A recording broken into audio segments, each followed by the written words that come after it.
For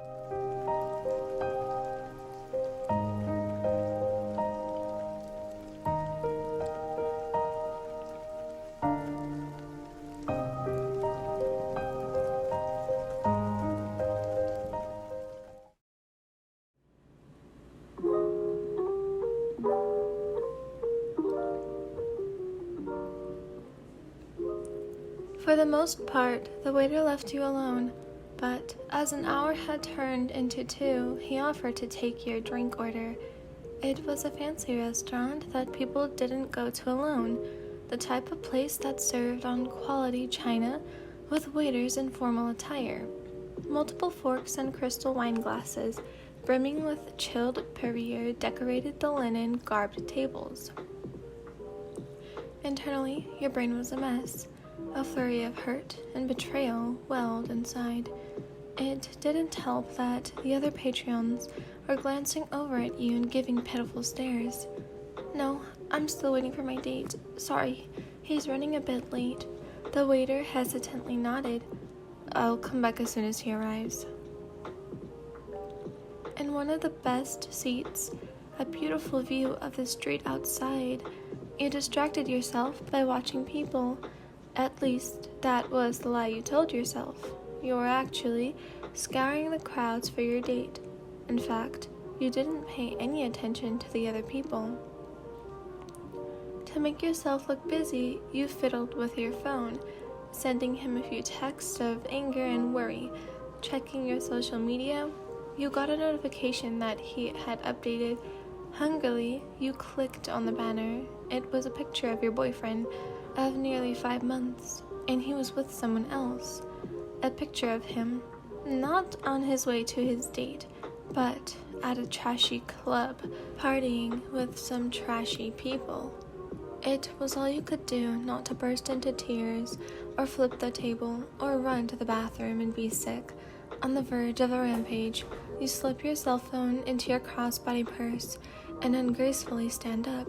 With the little composure you had, you turned to leave, causing even more embarrassment. Your feet, unaccustomed to the heels you had forced yourself to wear, twisted painfully, and you were falling. Expecting the floor and shame, you closed your eyes. And then you were floating. "Whoa, are you okay?" An unfamiliar voice asked. "Just go with it."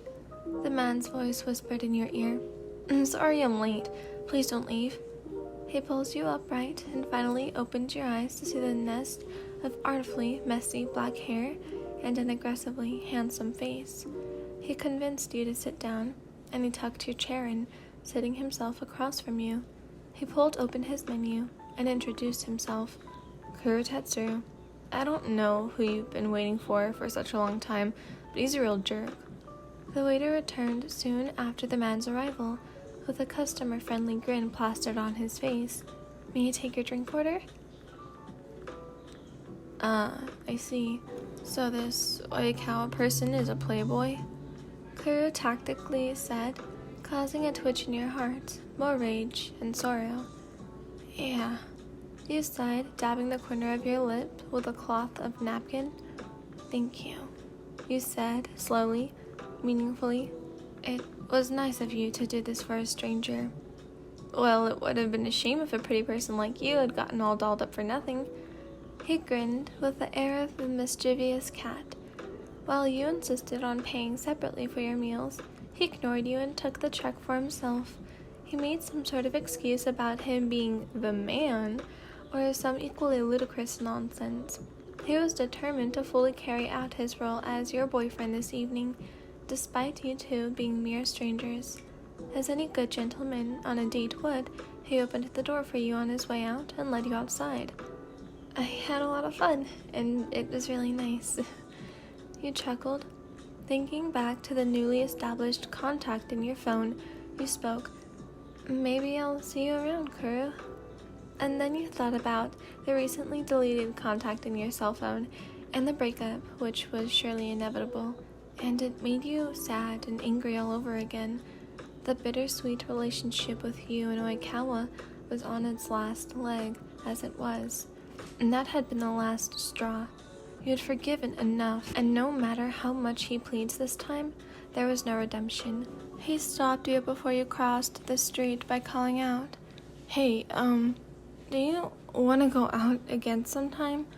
Your eyes, which had brimmed with tears, widened, and you spun around to look at him, and you smiled widely, closing your eyes, and tears of pain and joy trailing down your cheek. "Yeah, I would like that a lot."